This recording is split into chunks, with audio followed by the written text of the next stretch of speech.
At 70, with nowhere left to go, an elderly couple spent their last $25 on a rusted-out RV nobody else wanted. People laughed. They didn't know what was hidden beneath the floor. What this couple uncovered would clear a name buried in shame for 70 years, and change everything their family believed. The auctioneer barely glanced at Harold Johnson when he raised his trembling hand and said, $25. Nobody else wanted the RV. It sat at the edge of the Birmingham lot like something the world had given up on, its sides streaked with rust, one window patched with cardboard, a tire so flat it had melted into the gravel. People laughed. A man in a baseball cap muttered that Harold would spend more towing it than it was worth. But Harold didn't have a choice, and neither did Ruth, who stood beside him, clutching her purse with both hands, as if it were the last solid thing in her life. 3 days earlier, a letter had ended 41 years in the same little rental house on 6th Avenue. The owner had passed, his children had sold the property, and the new buyers wanted everyone out by the end of the month. Harold had read that letter 4 times before he understood it. At 70, with a Social Security check that barely covered medicine, there was nowhere to go and no money to get there. The RV was a roof. A bad roof, but a roof. Sold, the auctioneer said, already looking past them, to the gentleman who clearly needs his eyes checked. A few people chuckled. Ruth lifted her chin and didn't laugh with them. It took most of their savings and a kind tow truck driver named Marcus to get the thing to a quiet corner of a public lot near the river. By the time the sun started dropping, Harold had pried open the door, and the smell rolled out at them. Mildew, old smoke, something sweet and rotten underneath. Ruth covered her nose. "Lord," she said, "we're going to live in this?" "We're going to clean it," Harold said. "Then we're going to live in it."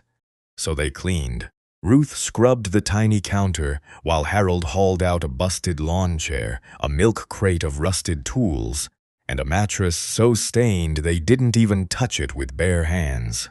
The light faded. Harold worked by the glow of an old camping lantern Marcus had left behind, sweeping his hand under the bench seat to clear out the trash. His knuckles knocked against something that didn't sound like floor. He stopped, knocked again. The rest of the floor gave a dull, solid thud, the sound of wood over metal. But this one spot, a square maybe 2 feet across, tucked beneath the bench, rang hollow. "Ruth," he said quietly, "come here a second." She came, drying her hands on her apron. Harold ran his fingers along the edges of the square until he found a seam, then a small notch where a fingernail could catch. He pulled. The panel resisted, swollen with age, and then popped loose with a crack that made them both jump. Underneath was a compartment lined with old felt, and it was full. For a long moment neither of them spoke.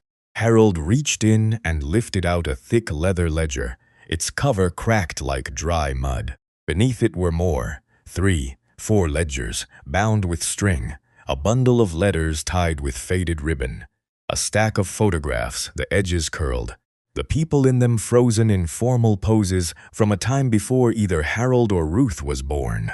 And at the very bottom, a small metal lockbox, heavier than it looked. "Somebody hid all this," Ruth whispered. "On purpose." Harold lifted out the top photograph and held it close to the lantern.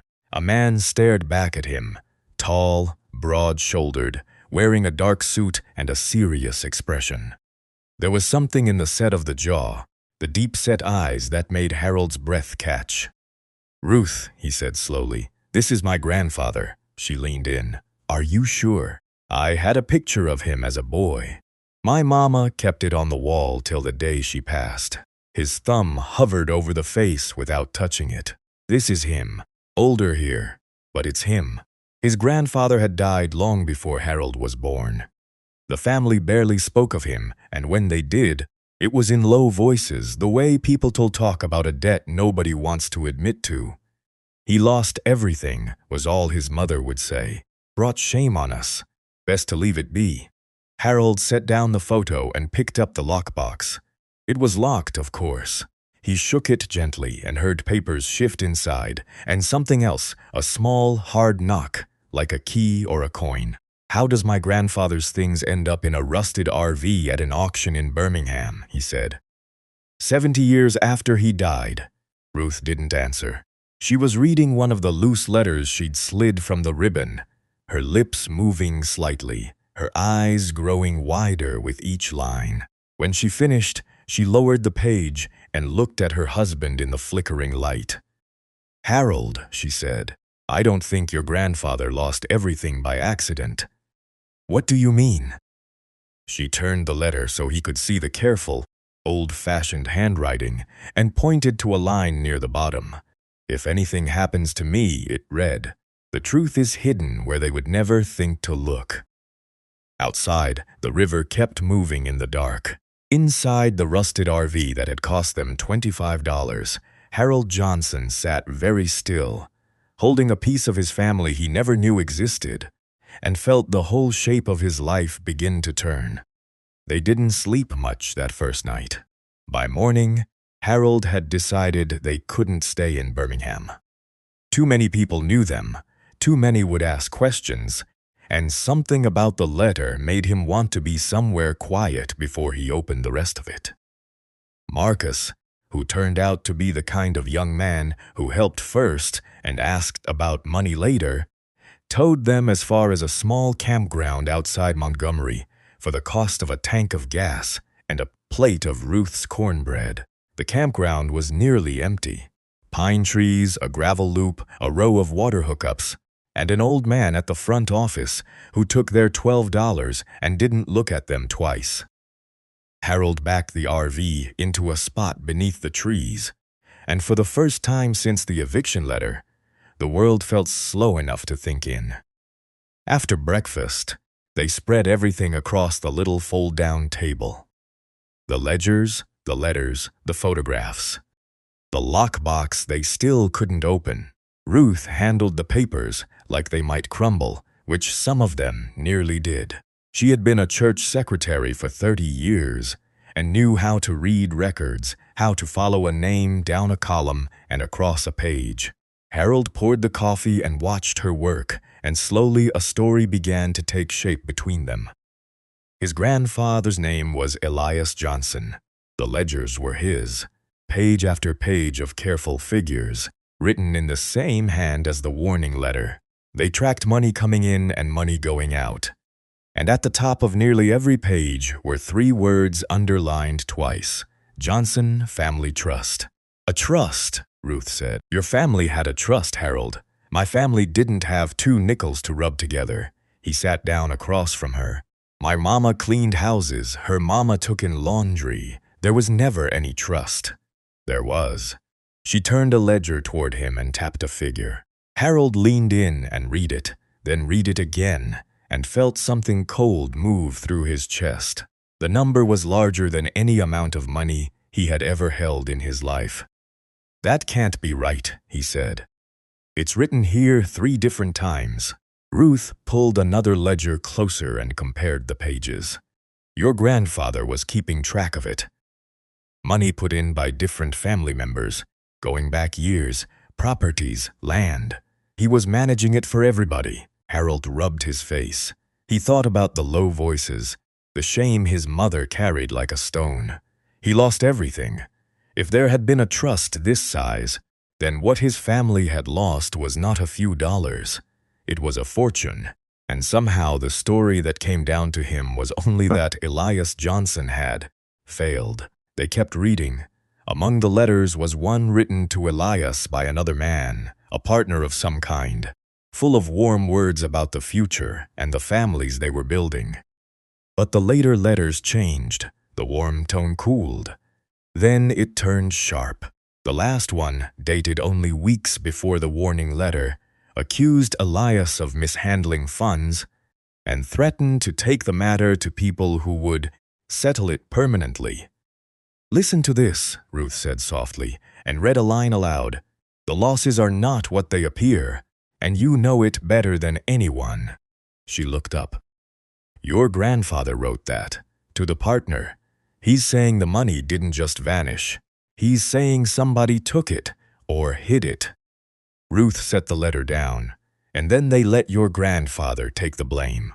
Harold stood and moved to the small window. Outside, the pines swayed, and a couple of birds argued over something in the dirt. He had spent 70 years believing a quiet, settled fact about his own blood, that his grandfather was a man who had brought ruin, and that the smartest thing the family ever did was forget him. Now that fact was coming apart in his hands. My mama died ashamed of him, he said. She passed thinking her own grandfather was no good, and maybe none of it was even true. Ruth came and stood beside him. She didn't rush to comfort him, because she knew he didn't want that yet. She just stood there, the way she had stood beside him at the auction while strangers laughed. We could leave it, she said carefully. We've got our own troubles, Harold. We don't have a home. We barely have this.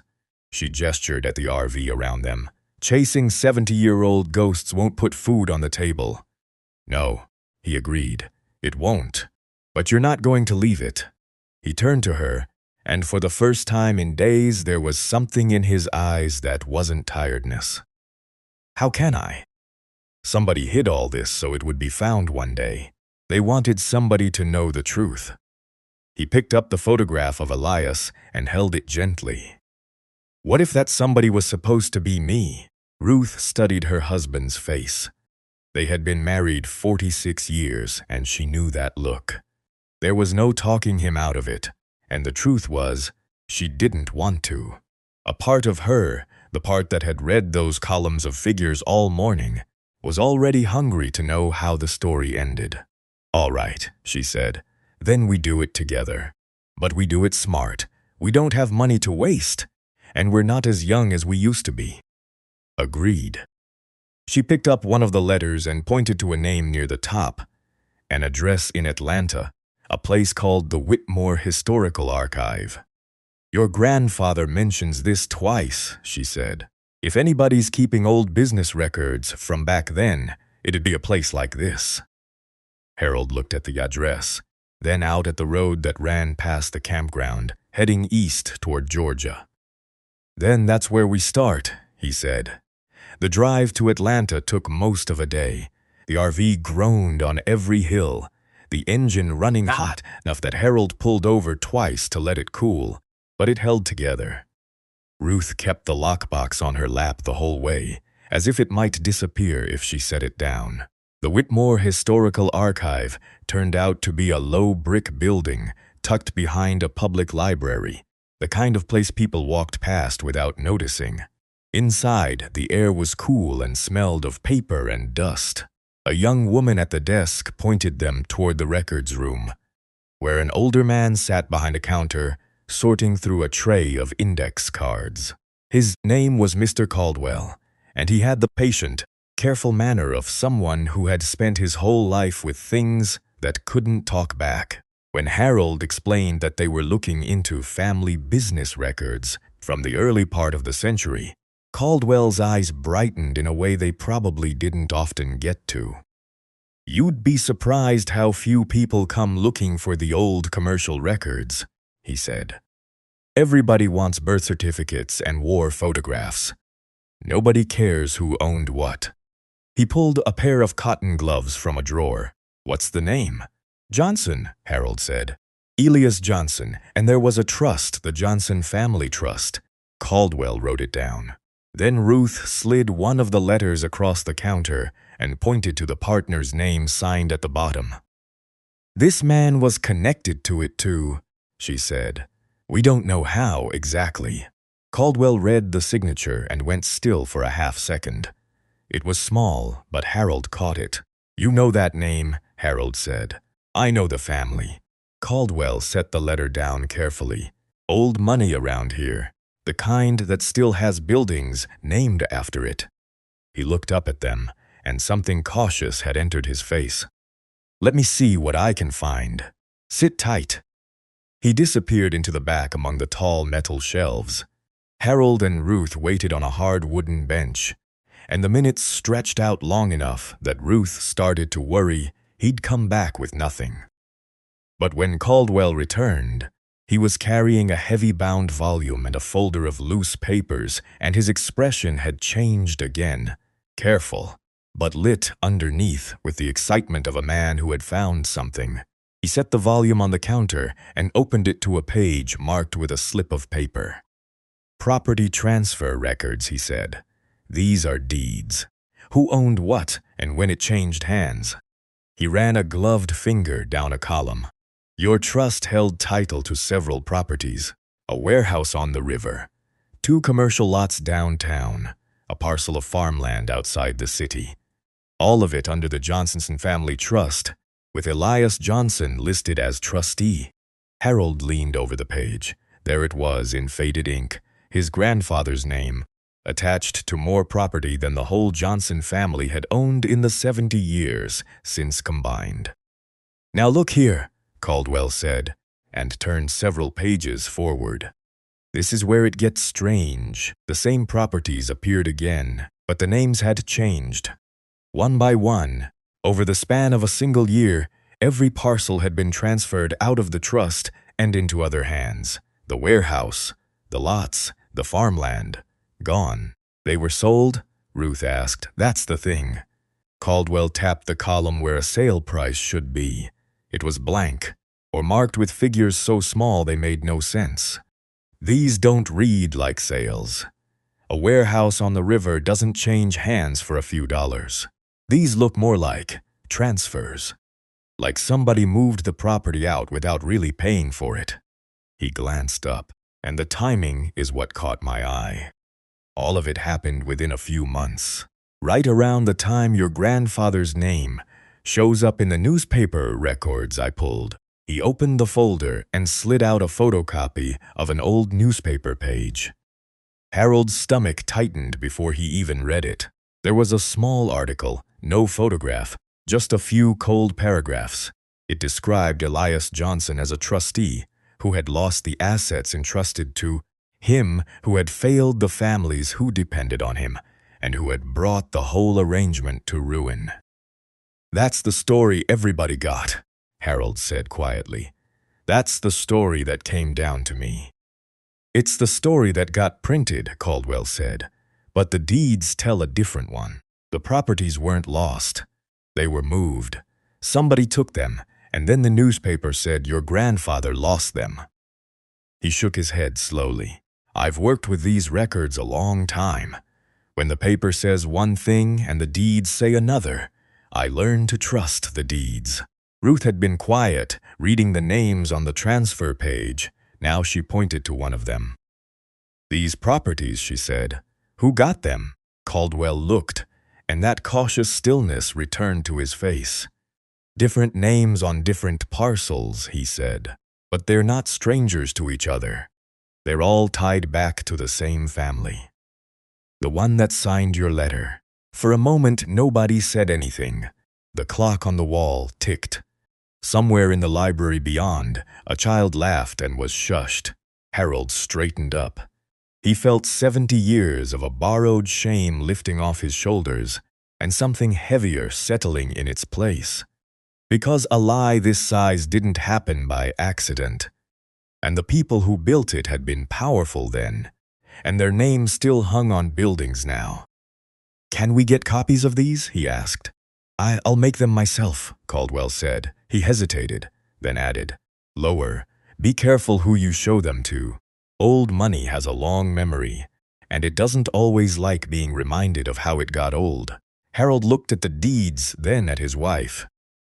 "One of those properties," Ruth said, reading the page.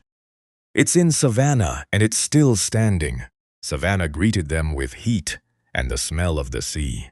Spanish moss hung from the oak trees like gray lace, and the old streets curved around little squares full of shade. Harold parked the RV near a public lot by the river, and they set out on foot with Caldwell's photocopies folded in Ruth's purse. The property from the deeds was a warehouse near the waterfront, a long, low-brick building with tall windows and an iron gate. It was still standing, just as the records said. A faded sign by the door read that it now held a furniture business, but the brick and the bones of the place were old enough to have stood when Elias Johnson's name was on its deed. Harold stood across the street and looked at it for a long time. "My grandfather owned that," he said, "and the family that took it is probably still collecting rent on it." They didn't go inside. There was nothing to learn from the furniture. What they needed was paper, and paper lived at the county records office. The clerk there was a brisk woman who softened when Ruth explained, gently and without the whole truth, that they were researching family history. She showed them how to pull the property's chain of title, the full list of every owner the warehouse had ever had, going back as far as the records reached. It took most of the afternoon. Ruth did the reading, and Harold copied the names down in a spiral notebook they'd bought at a gas station. The chain told the same story Caldwell's deeds had, but in more detail, and the more detail they found, the worse it looked. The warehouse had passed out of the Johnson family trust into the hands of a man named Robert Vance, the same Vance whose family had signed the threatening letters. From Vance it had gone to a company, and from that company to another, and each transfer happened within a year or two of the last, the property bouncing between names that all circled back to the same family. "They kept moving it," Ruth said, like they were trying to muddy the water, so that if anybody ever looked, they couldn't tell where it really came from. "But you can tell," Harold said, "if you're patient." She tapped the notebook. "It always comes back to Vance." Then she noticed something else. The transfer documents required signatures, the buyer, the seller, and a witness or notary to swear it was all done properly. Ruth had spent 30 years watching people sign their names on church records, and she had an eye for handwriting.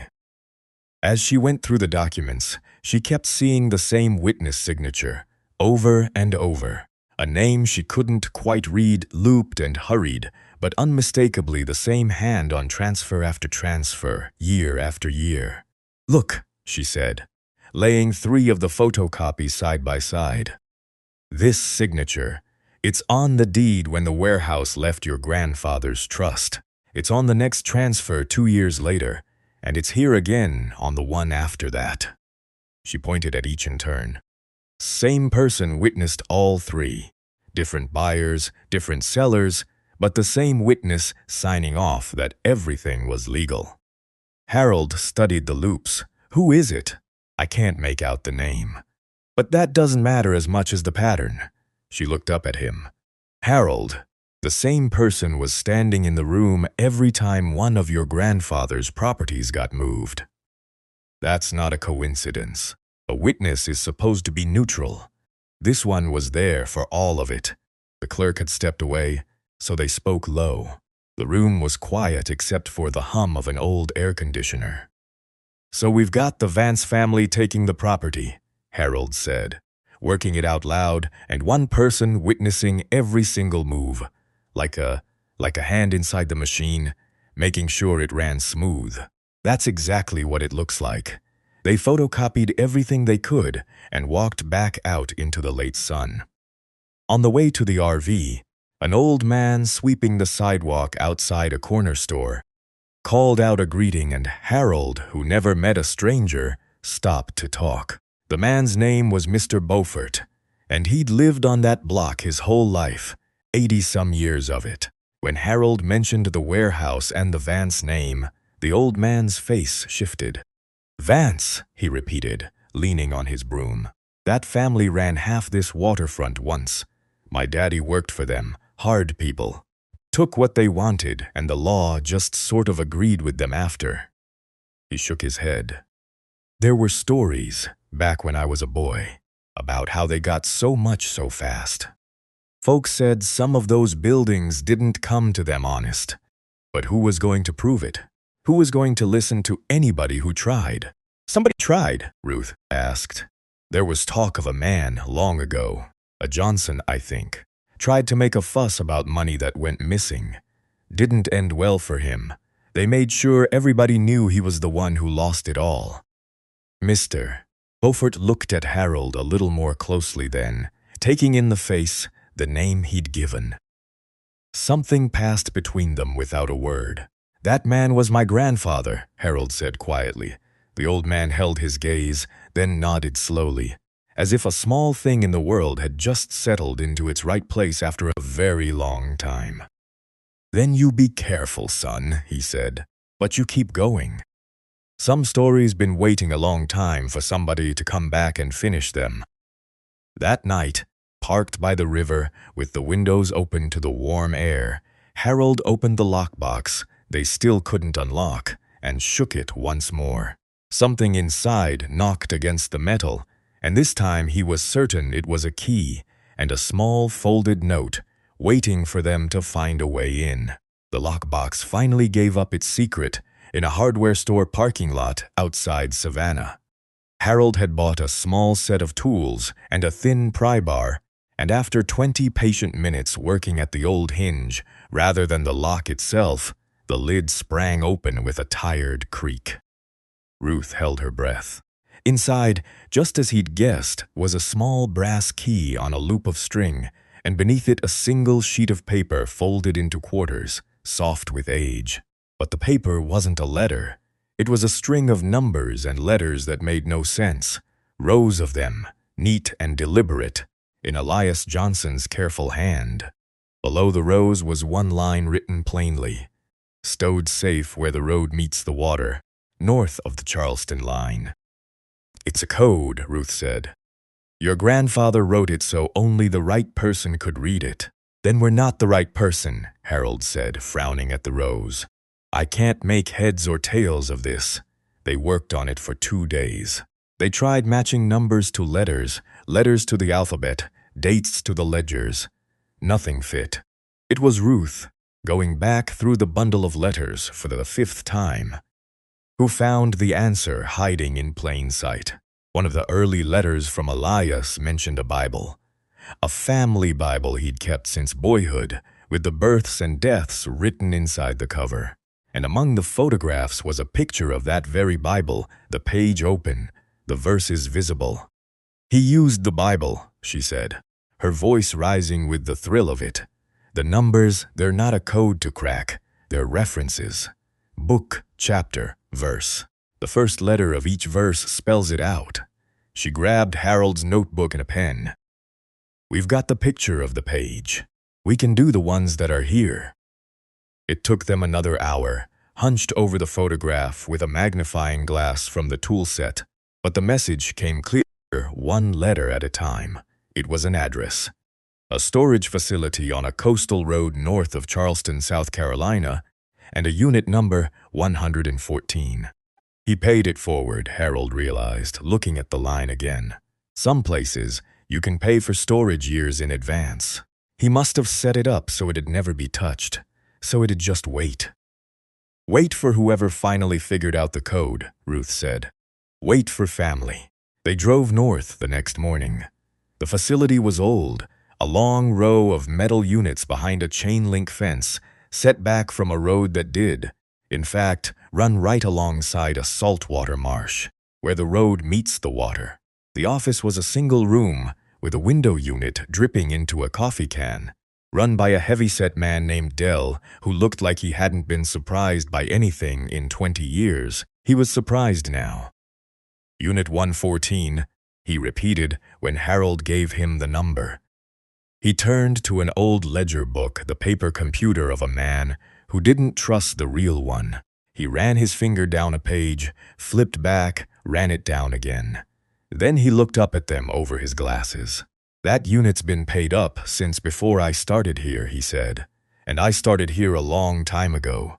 Whole account's prepaid. Way out. Nobody's ever come for it." He studied them. "You got something proves it's yours? Because I can't just open a man's unit on his say-so." Harold had come ready. He laid out the documents from the RV, the ledgers with Elias Johnson's name, the trust papers, the photograph of the storage address in the coded note.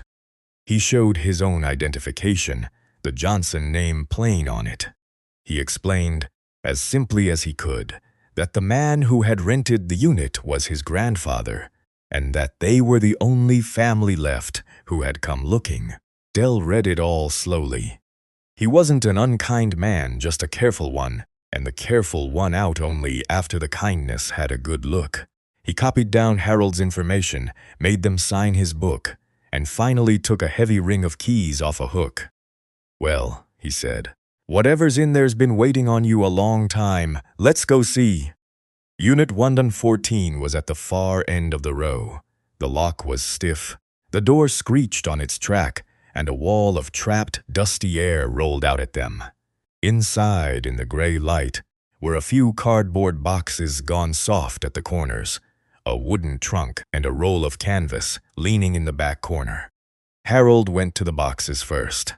Business files, hundreds of them, invoices, contracts, correspondence, all of it relating to the trust and its properties, far more than the ledgers in the RV. The story Caldwell had pieced together from a few deeds was here in full, the whole skeleton of it, kept and ordered by the man who had lived it. Ruth opened the trunk. On top were photographs, more than they'd found anywhere. A young Elias with a woman who must have been his wife, children who would grow up to be Harold's grandmother's generous generation, a whole family that had been edited down to a single shameful sentence. Beneath the photographs was a leather-bound book, fat with use, its pages covered edge to edge in the now familiar hand, a journal. Harold lifted it out as if it weighed 100 pounds. He opened to the first page, and his grandfather's voice, patient, weary, honest, rose up off the paper at him across 70 years. "To whoever finds this," it began, "they are saying I lost everything. The truth is simpler and worse. I did not lose it. I tried to save it, and they would not let me. If you are reading this, then you are family, and you deserve to know what really happened. Start at the beginning, and do not trust the man who signed his name on every paper. He knew. He always knew." Ruth read it over Harold's shoulder, and the two of them stood in the dust and the gray light, holding the beginning of the truth at last. They read the journal for 3 days straight. It was slow going. Elias Johnson had written the way he kept his ledgers, careful, dated, nothing left to guess at. He wrote of how the trust had begun, pooled together by a handful of families who wanted to leave something for their children, in a time when men like them were given almost no honest way to build wealth. He wrote of being chosen as trustee because the others believed him steady and fair. He wrote of buying the warehouse, the lots, the farmland, of watching the trust grow, of feeling for the first time in his life that he had done something that would outlast him. Then the tone changed. Money started moving that he hadn't authorized. Small amounts at first, then larger. He noticed because he checked his figures every week, twice the way some men pray. When he traced the missing funds, the trail kept leading back to the same set of hands. Robert Vance, the partner who had once written him such warm letters, and the bank and lawyers Vance kept close. Elias confronted him. Vance laughed it off, then grew cold, then grew threatening. But the part that made Harold set the journal down and walk outside to breathe was this. Elias had figured out exactly how it was being done. The properties weren't being stolen outright. They were being signed away through forged authorizations and crooked paperwork, each transfer made to look legal, each one witnessed and stamped by a man who swore everything was in order.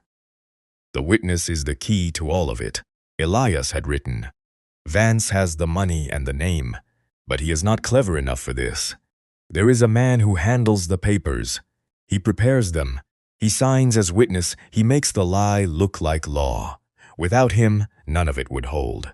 His name is," and there the ink was smeared, a long brown streak across the page, as if water had once gotten into the trunk and taken just that name and no other. Harold held it to the light, tilted it every way, and could make out only the first part of a first name before it dissolved. Theo something. The rest was gone.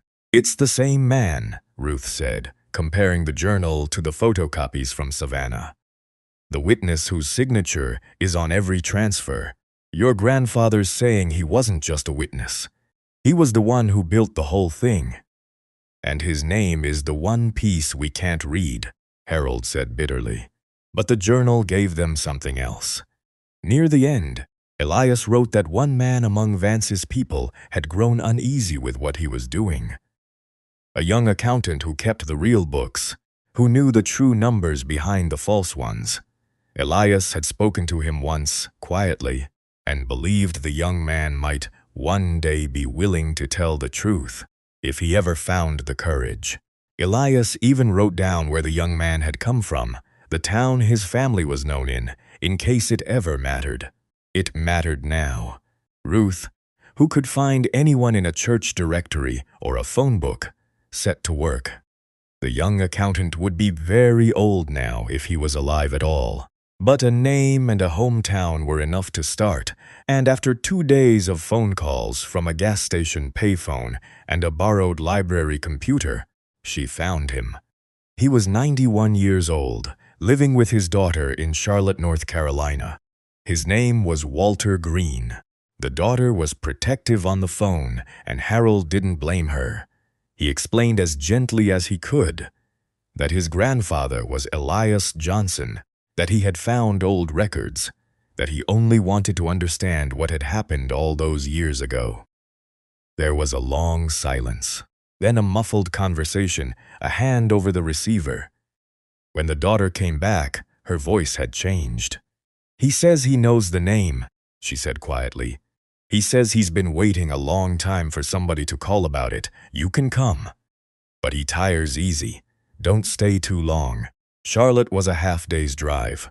Walter Green sat in a recliner by a sunny window, a blanket over his knees, his hands spotted and trembling, but his eyes sharp.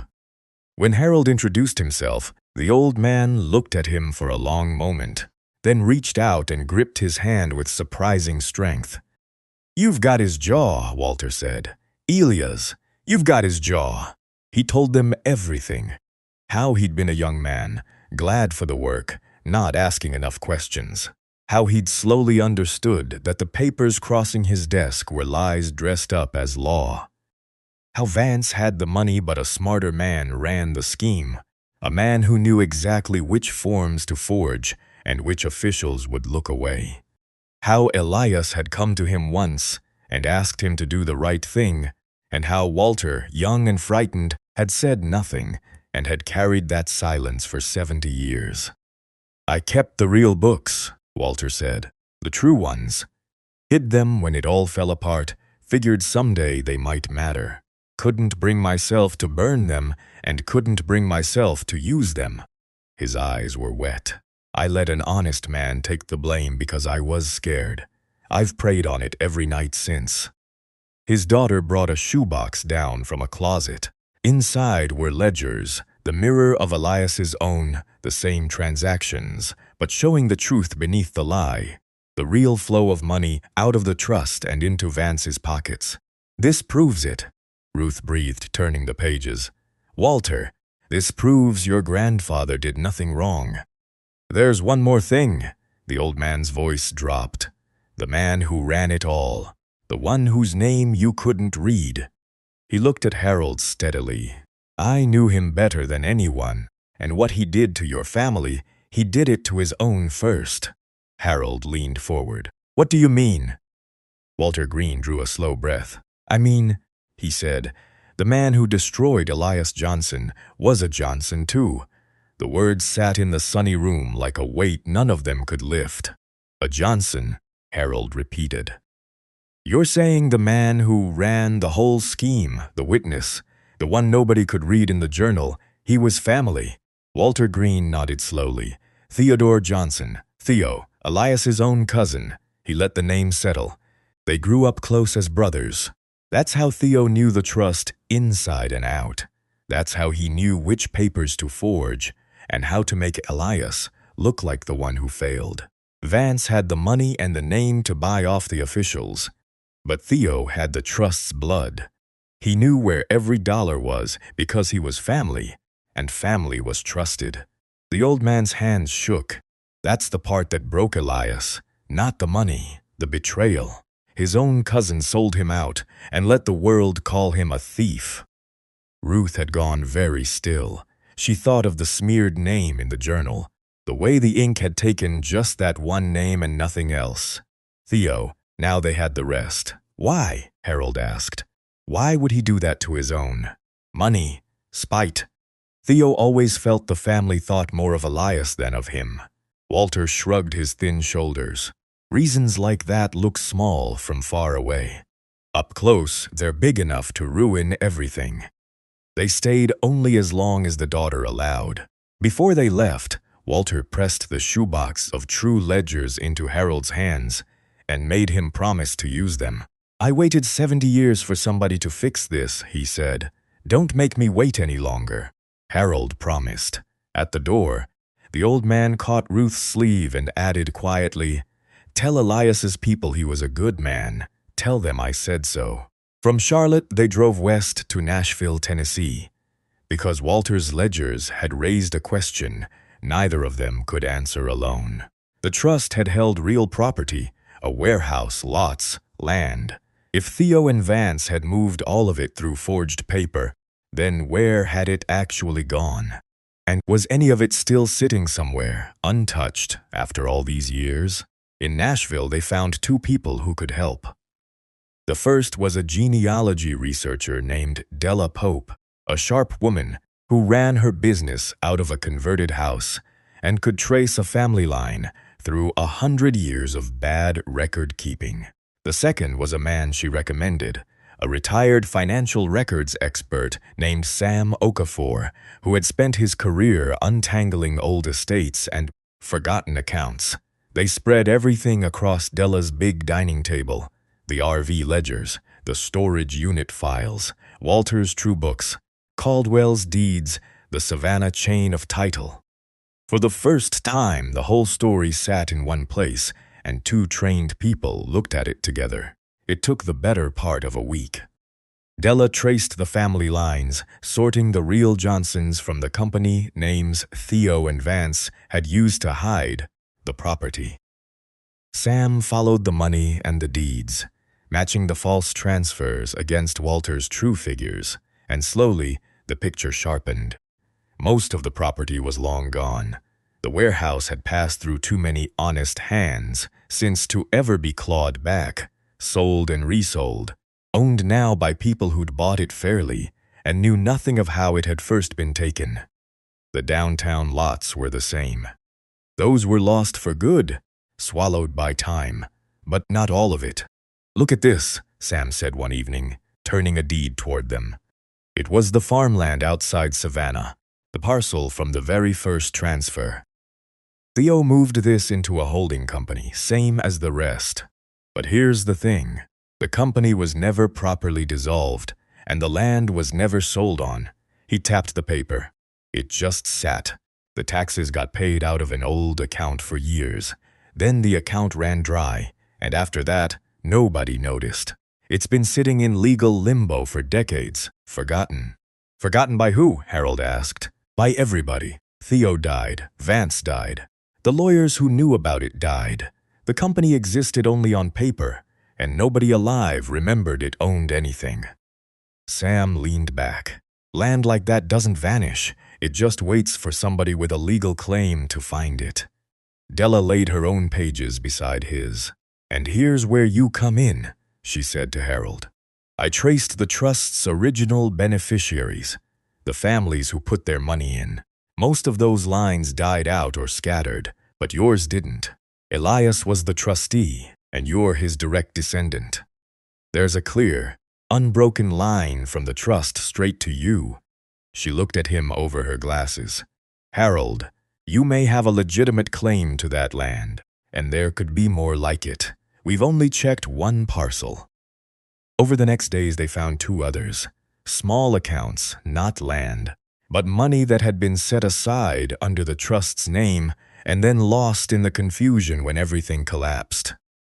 Not a fortune, but far from nothing. Real, legally unclaimed and tied by a clean thread of evidence back to the family that had been robbed of it. Ruth sat back in her chair that night, looking at the table covered in the work of 3 days and 70 years. "So it was never all lost," she said softly. "Some of it just got dropped, and the world forgot to pick it back up." "Theo and Vance hid it so well," Harold said, "that they hid it from their own people, too. They covered the tracks so thorough that when they died, nobody knew where the money went. They cheated everybody, even themselves in the end." Sam gathered the papers into a neat stack. "You'll need a good attorney to claim any of it," he said. "It won't be quick, but the evidence is here, and it's strong, stronger than most cases I ever saw." He slid the stack toward Harold. "Your grandfather kept records like a man who knew one day somebody honest would come reading them." Harold rested his hand on the pile. 70 years of patience finally answered. "He knew," Harold said. "He always knew somebody would come." The lawyer Sam recommended worked out of Louisville, Kentucky, an old courthouse town where she knew the clerks by name and the records ran deep. Her name was Marie Tatum, and she took one look at the boxes Harold and Ruth carried into her office and said it might be the most complete old case she'd ever been handed. "Usually, I get people with a grudge and a rumor," she said, paging through Walter's true ledgers beside the false ones. "You've got the lie and the truth side by side, witnessed, dated, and signed. Whoever your grandfather was, he built this like he wanted it to win in a courtroom he'd never live to see." They stayed in Louisville for weeks. The RV sat in a long-term lot while Marie worked, and Harold and Ruth lived the slow life of people waiting on the law, cooking small meals, walking in the evenings, driving to her office whenever she called. She filed to claim the forgotten farmland and the 2 small accounts. She tracked down every document she needed and laid the whole story out in order, from the founding of the trust to Theo's forgeries to the names sitting on deeds today. It was during those weeks, with nothing to do but wait, that the bigger picture finally came together for Harold himself. Not the legal picture, the family one. He sat in the RV one night with all of it spread before him. The journal, the photographs, Walter's books, Marie's neat folders, and for the first time he saw the whole arc of what had happened. His grandfather had not been a man who failed. Elias Johnson had spent the last years of his life fighting a battle he could not win, betrayed by his own cousin, outspent by a powerful family, slandered in the newspaper so thoroughly that even his descendants believed it. And when he saw he would lose, he did the only thing left to him. He gathered the truth, hid it where it would survive, and trusted that someday, somehow, the right person would find it. That person had turned out to be a 70-year-old man who had been put out of his home and bought a rusted RV for $25 because he had nowhere else to go. "He didn't save the money," Harold said to Ruth. "He couldn't. They were too strong. But he saved the truth. He spent everything he had left making sure his name could be cleared one day, even if it took 100 years. And it took 70, Ruth said. And it found you." Harold's eyes filled. "My mama died ashamed of him. My grandmother, too. Generations of us carried that shame, and it was never ours to carry. It was a lie somebody planted on purpose." He pressed his hand flat against the journal. "I can't give them back the years, but I can give the family the truth." That became the thing that mattered most to him, more than the land, more than the accounts. He wanted his family to know. There were Johnsons scattered across the South, distant cousins he'd lost touch with over the decades, the descendants of the same line. Ruth, with her gift for finding people, tracked them down one by one. Some Harold remembered as children, some he'd never met. He called each of them, and the conversations were hard, because every one of them knew the same shameful story he'd grown up with. He lost everything. Best to leave it be. so Harold didn't argue over the phone. He copied the evidence, the journal pages, Walter's testimony, the deeds, Marie's summary, and he sent it to them, asked them only to read it before they decided what to believe. Then he waited. The calls came back over the following weeks. A cousin in Memphis who wept on the phone. A great-niece in Mobile who said her grandmother had whispered, near the end of her life, that she never quite believed Elias was the kind of man they said. An old uncle in Jackson who was quiet a long time and then said, simply, "I always wondered, Lord, I always wondered." One evening, in Marie's conference room, the lawyer gathered Harold and Ruth to tell them the first claim had gone through. The forgotten farmland was legally theirs, the family's, returned to the line it had been stolen from. The two accounts would follow. It was not the great fortune the trust had once held. Most of that was gone forever, scattered into honest hands or simply spent down to nothing across the decades. But it was real, and it was theirs, and it was more money than Harold and Ruth had ever expected to see in their lives.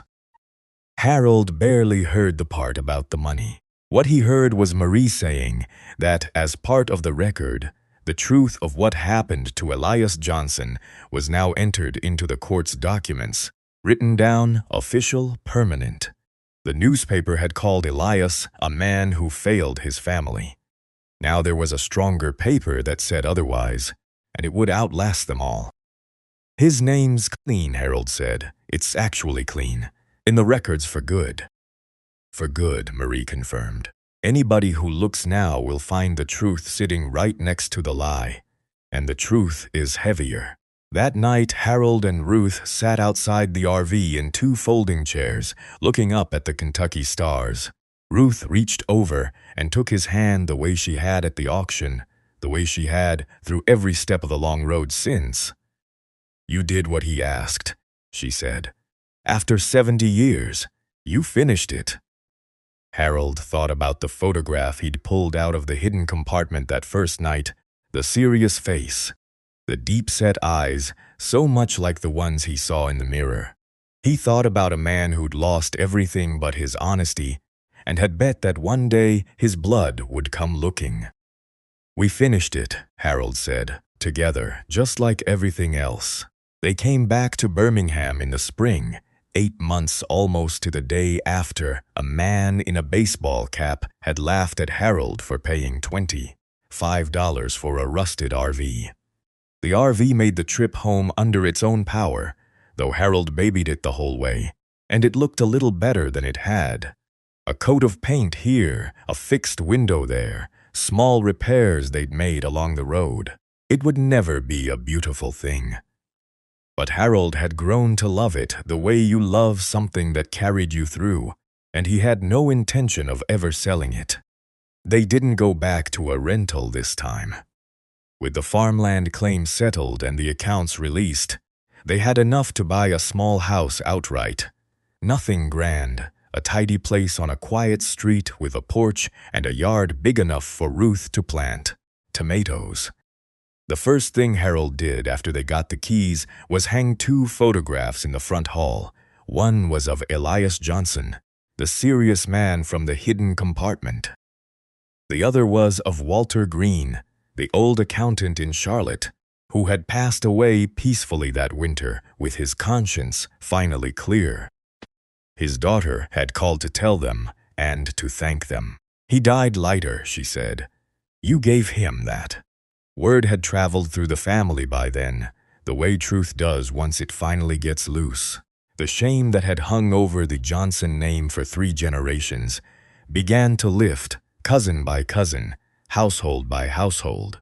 People who had never spoken started speaking. A family that had quietly scattered to forget began, slowly, to gather.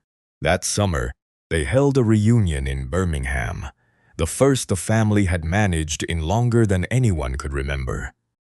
They rented a church hall, and Johnsons came from Memphis and Mobile and Jackson and farther, dozens of them. People who shared a face and a name, and until recently, a lie. Harold stood up in front of all of them with the journal in his hands and read them Elias's first words, the ones written to whoever might one day find the truth.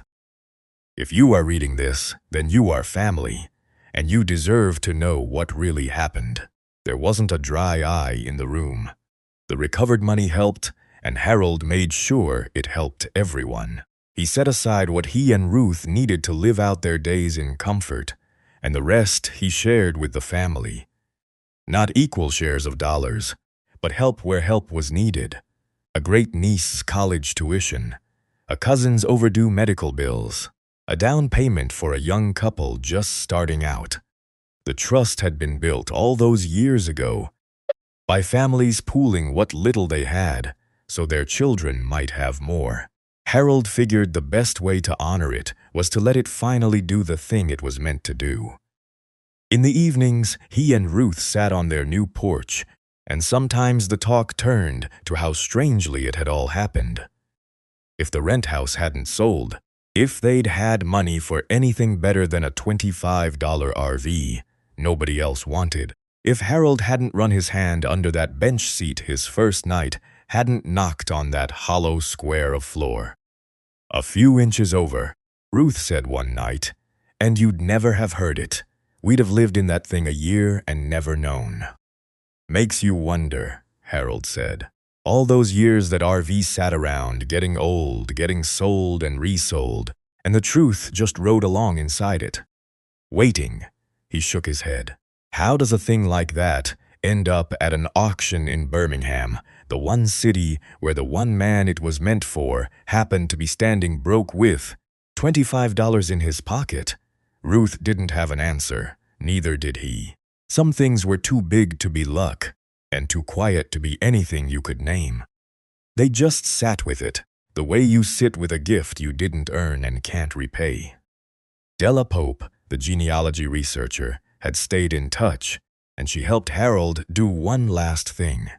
Using the trust records and the family lines she'd traced, she found the resting place of Elias Johnson, an old cemetery outside Savannah. His grave unmarked all these years because the family had been too poor and too ashamed to mark it. Harold paid for a proper stone. He drove down himself to see it set. It was a simple headstone, gray granite, with Elias's name and dates. Beneath them, Harold had asked for a single line. He'd thought about it a long time, sitting in the RV, reading and rereading the journal. In the end, he chose words that were partly Elias's and partly his own. He kept the truth so his family could find it. Harold stood at the grave a long while in the Savannah heat, the Spanish moss moving overhead, the same trees that had watched the warehouse change hands 100 years ago. He didn't say much. He didn't need to. He set his hand on the warm stone the way he'd set it on the journal that night in Louisville. And he told his grandfather quietly that it was done, that the family knew now, that his name was clean, in the records and in their hearts both. Then he drove the rusted RV back home to Birmingham, to Ruth, to the porch and the tomato plants and the life they'd found at 70 when they thought their lives were nearly over. People had laughed at $25. They'd seen a heap of rust and a couple of old folks with nowhere to go. But Harold knew the truth now, the way he knew his own face in the mirror. That RV hadn't been the end of anything. It had been the beginning. A second chance, hidden in the last place anyone would think to look, waiting all those years for the right hands to finally open it.